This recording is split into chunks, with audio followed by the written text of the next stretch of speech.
Hello students, हम लोग आज की क्लास में बायोलॉजी का चैप्टर स्टार्ट करने जा रहे हैं और हम बायोलॉजी का फर्स्ट चैप्टर स्टार्ट करेंगे। ठीक है, तो बायोलॉजी के फर्स्ट चैप्टर का नाम तो डेफिनेटली आपको पता होगा।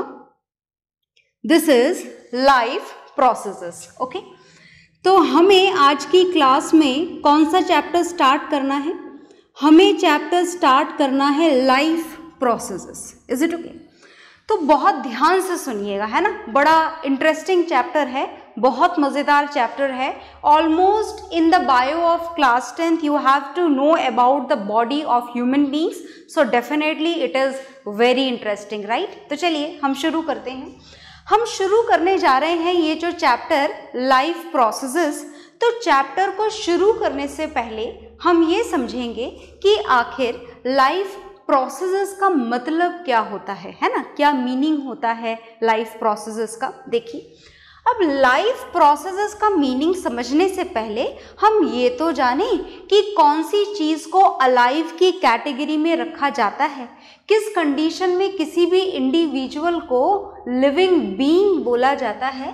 तो हम सबसे पहले ये जानने जा रहे हैं कि आखिर लिविंग बीइंग्स की कैटेगरी में कोई सा भी इंडिविजुअल आए उसके लिए क्या क्या कंडीशंस फुलफिल होनी चाहिए।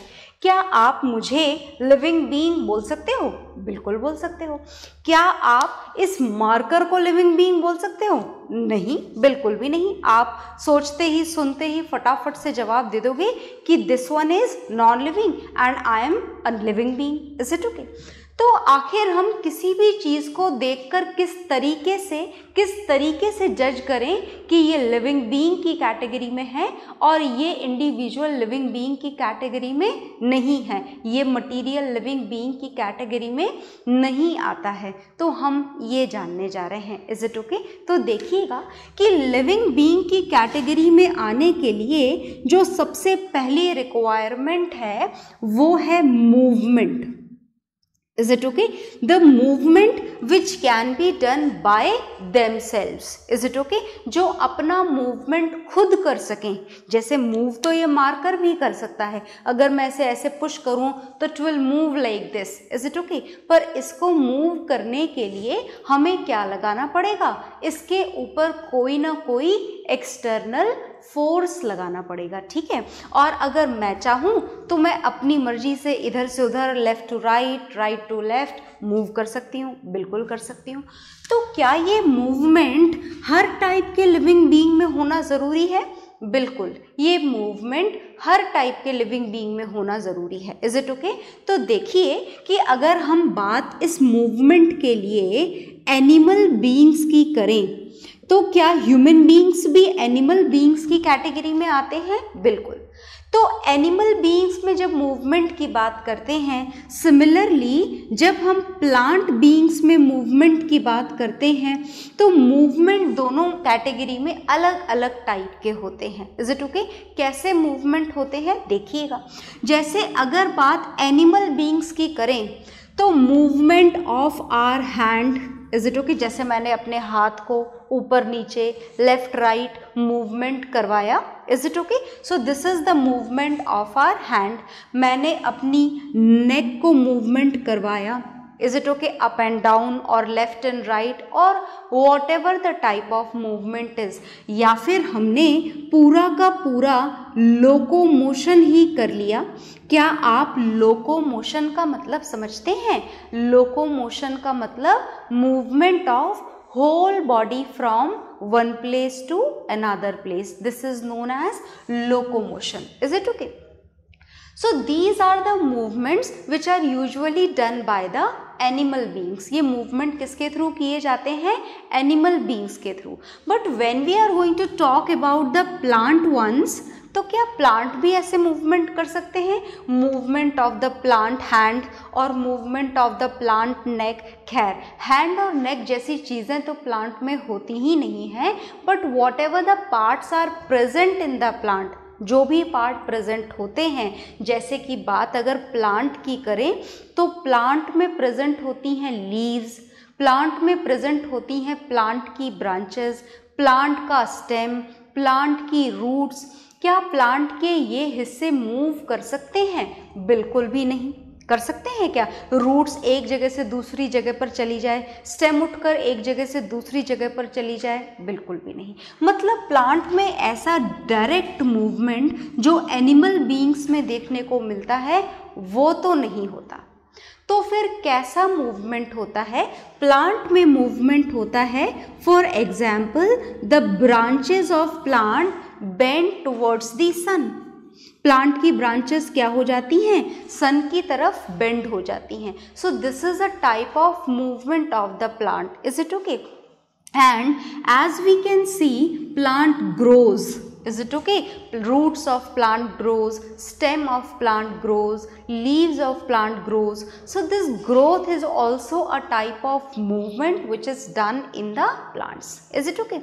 मतलब बात किसी भी living being की हो, whether it is an animal or it is a plant, movement तो definitely होगा ही सही अगर वो पर्टिकुलर इंडिविजुअल लिविंग बीइंग की कैटेगरी में आ रहा है तो.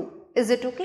तो हमने देखा कि ये movement is the first criteria to keep any living being in the category, any individual in the category of living being. Okay, तो चलिए हम जानते हैं कि लिविंग बीइंग्स की कैटेगरी में आने के लिए और कौन कौन से लाइफ प्रोसेसेस रिक्वायर्ड होते हैं और कौन कौन से क्राइटेरिया रिक्वायर्ड होते हैं. तो देखिएगा ध्यान से, जो सेकंड क्राइटेरिया है किसी भी इंडिविजुअल के लिविंग बीइंग की कैटेगरी में आने का, वो क्या है? सुनिएगा. सेकंड है, दिस इज रिप्रोडक्शन. रिप्रोडक्शन का क्या मतलब होता है? रिप्रोडक्शन का मतलब होता है which are having the capability to reproduce, to produce new ones of their own kind. जो अपने ही जैसे और इंडिविजुअल को प्रोड्यूस कर सके, इस टाइप के प्रोसेस को क्या बोला जाता है? इस टाइप के प्रोसेस को बोला जाता है रिप्रोडक्शन. Is it okay? है ना? जैसे प्लांट हैं तो प्लांट सीड्स के थ्रू या फिर और भी बहुत सारे मेथड हैं जिसके थ्रू वो अपने ही जैसे प्लांट को रिप्रोड्यूस कर सकते हैं. ह्यूमन बीइंग्स हैं, they can also having the capability to reproduce the new born baby of their own kind. Cat है, डॉग है, तो each and everyone is having this capability to reproduce the little ones of their own kind, and this is the capability of reproduction. This process is called as reproduction. इस process को हम क्या बोलते हैं? इस process को हम बोलते हैं reproduction. Is it okay? क्या ये ज़रूरी है reproduction? बिल्कुल ज़रूरी है. क्या ज़रूरत है इस रिप्रोडक्शन की हमारी अर्थ पर?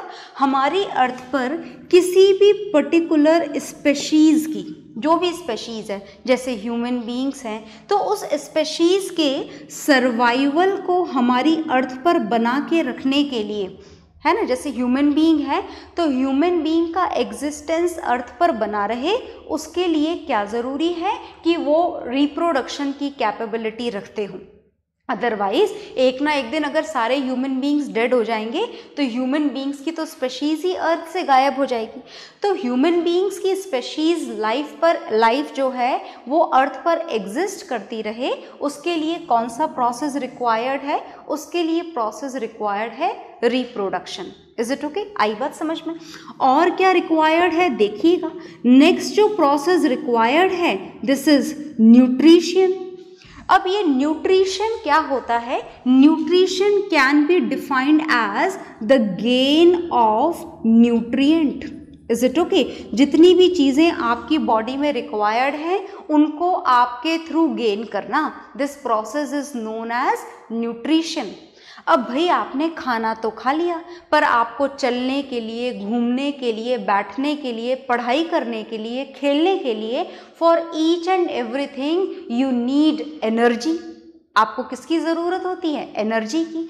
तो liberation of energy is known as another process which is known as respiration. आ गई ना बात समझ में? तो न्यूट्रिशन क्या है? Nutrition is the gain of nutrient. Okay.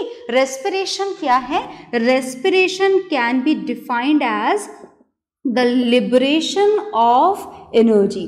Is it okay? आपने जो खाना खाया उस खाने में से एनर्जी को निकालना, that process is known as respiration. अब देखो, आपने खाना खा लिया, आपको एनर्जी मिल गई, इज इट ओके? अब ये डाइजेस्टेड फूड, ऑक्सीजन, इसको बॉडी की हर एक सेल तक पहुंचाना, दिस प्रोसेस, मैं इधर इस साइड लिख रही हूं, this process is known as transportation. Transportation का मतलब चीज़ों को इधर से उधर पहुंचाना, इज इट ओके? अब आपकी बॉडी में जो वेस्ट प्रोडक्ट बने हैं, उन वेस्ट प्रोडक्ट को बॉडी के बाहर निकालना, this is known as excretion, is it okay? तो मैंने आपके सामने ये वो लाइफ प्रोसेसेस लिखे हैं which are required to keep the life survival on the surface of earth, is it okay? अगर किसी भी स्पेशीज को अपनी लाइफ का एग्जिस्टेंस अर्थ पर रखना है तो क्या क्या ज़रूरी है? बॉडी का मूवमेंट ज़रूरी है, सेकेंड इज रिप्रोडक्शन ज़रूरी है, is it okay? Third is nutrition is also required which is the gain of nutrient, respiration is also required which is the liberation of energy from the digested food, transportation is also required through which the materials are going to pass from one place to another place, and excretion is also required which is the removal of waste product from the living body, is it okay? तो अगर living being हैं हम लोग या कोई से भी individual को आप लिविंग बीइंग की कैटेगरी में रखना चाहते हैं तो these are the basic activities which has to be performed by each and every living organism. इसके अलावा भी बहुत सारे लाइफ प्रोसेसेस हैं, पर मैंने यहाँ पर वो नाम लिखे हैं जो आपको इस चैप्टर में पढ़ने हैं, इज इट ओके? आ गई बात समझ में? तो ये सारी एक्टिविटीज जो हमारी अर्थ पर लाइफ एग्जिस्टेंस के सर्वाइवल के लिए ज़रूरी हैं, इन सारी एक्टिविटीज़ को ही क्या बोला जाता है? इन सारी एक्टिविटीज़ को बोला जाता है लाइफ प्रोसेसेस। तो लाइफ प्रोसेसेस की डेफिनेशन आपको समझ में आ गई। All the basic metabolic activities, is it okay, which are required to keep the survival of life on the surface of earth are known as life processes। तो चलिए मैं यहाँ से इसको रफ कर रही हूँ, आप इसको नोट डाउन कर लीजिएगा वीडियो पॉज करके। तो ये जो लाइफ प्रोसेसेस हमने पढ़े यहाँ पर, ओके, अब इस लाइफ प्रोसेसेस में आपने अलग अलग लाइफ प्रोसेसेस पढ़े, कुछ नाम मैंने आपको बताए।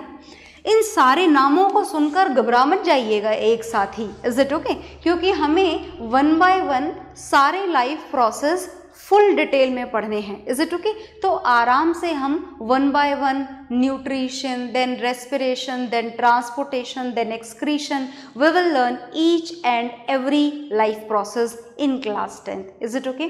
तो चलिए देखिए, ये जितने भी लाइफ प्रोसेसेस आपने पढ़े या आप और पढ़ोगे life processes, is it okay, जैसे जैसे हायर क्लासेस में जाते जाओगे इसके बारे में और डीप में आप जानोगे।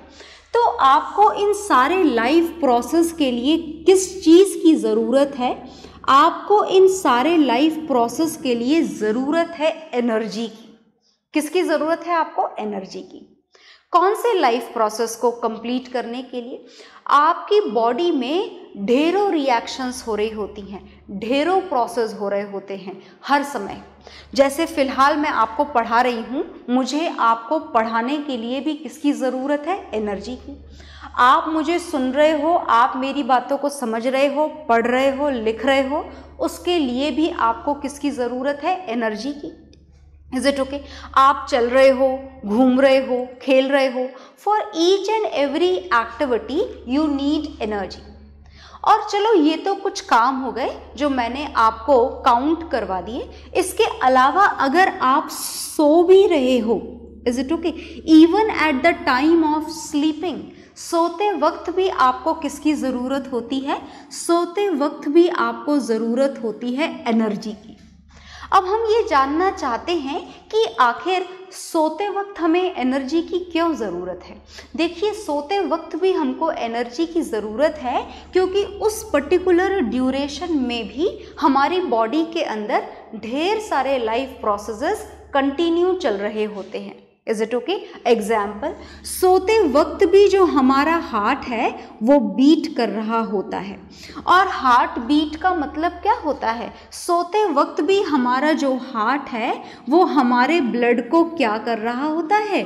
पंप कर रहा होता है, so that it can move in all the direction to the various organs. Is it okay?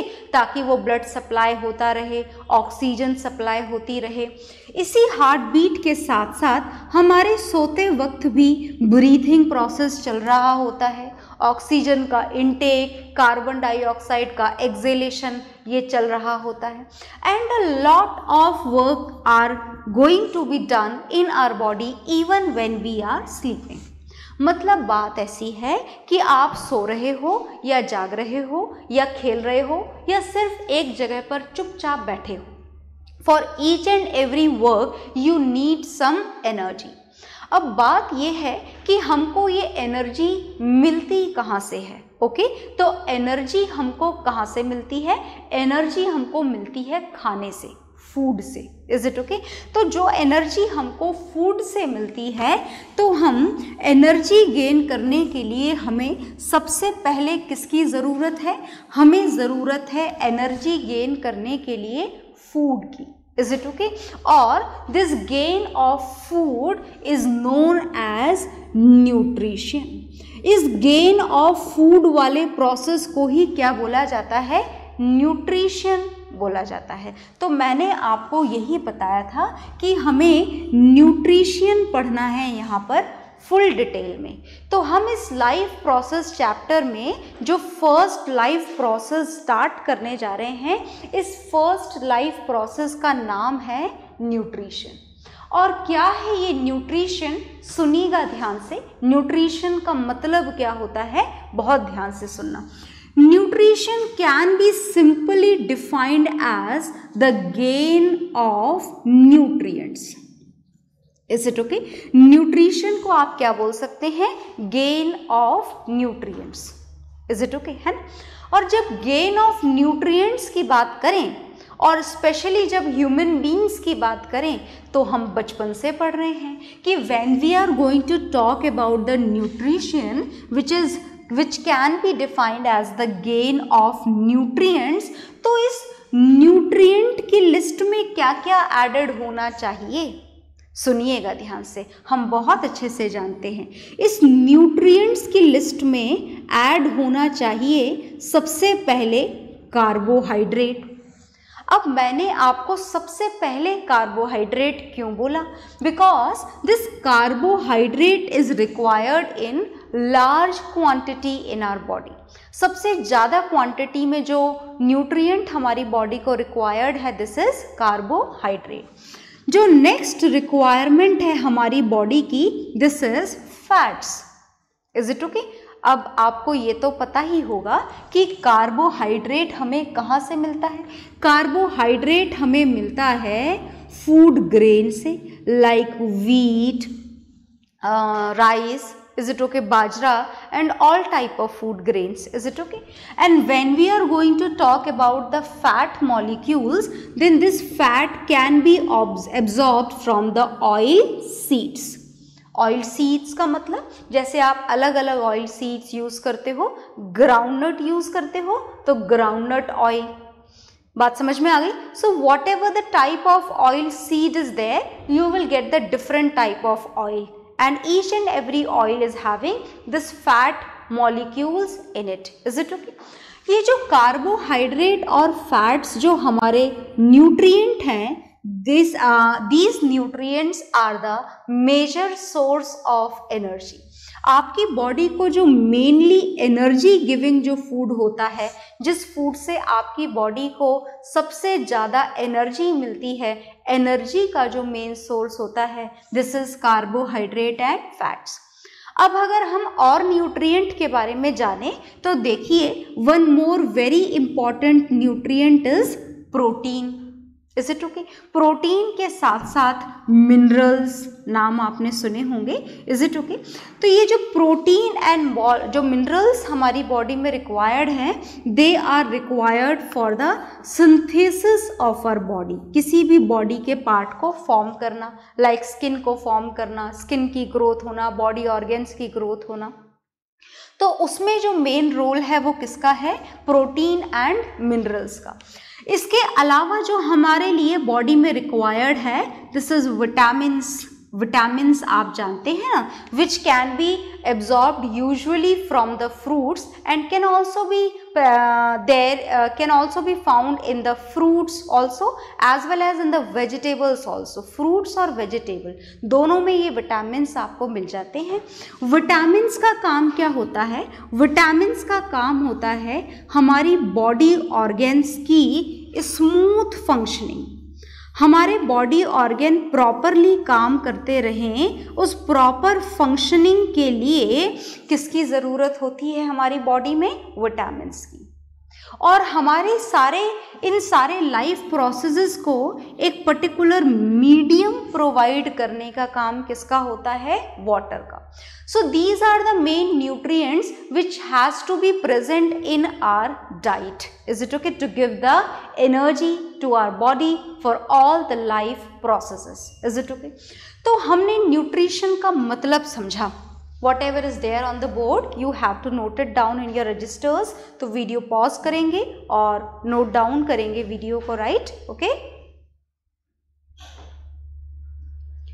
तो ये जो न्यूट्रिशन है, इसके बाद में नोट डाउन कर लिया होगा, नहीं करा है तो वीडियो पॉज करके आप इसे नोट डाउन ज़रूर करेंगे। अब देखिए, ये जो न्यूट्रिशन मैंने आपको बताया, that carbohydrate and all everything is there, everything is required in our body. तो मैं आपको दोबारा याद दिला दूं कि हमारे चैप्टर का नाम लाइफ प्रोसेसेस है और हम जो फर्स्ट लाइफ प्रोसेस यहाँ पर स्टार्ट कर चुके हैं, दिस इज न्यूट्रिशन। कौन सा लाइफ प्रोसेस हमने स्टार्ट करा है? Nutrition, is it okay? अब देखिए, आपने देखा कि इसकी ज़रूरत है, उसकी ज़रूरत है, is it okay, it's fine. पर आखिर किस तरीके से कोई भी लिविंग बीइंग अपने न्यूट्रिशन को गेन करेगा, है ना? अलग अलग तरीकों से गेन करते हैं सब, जैसे ह्यूमन बीइंग्स करते हैं वैसे नहीं करते हैं। हर इंडिविजुअल के न्यूट्रिशन का मोड अलग अलग होता है।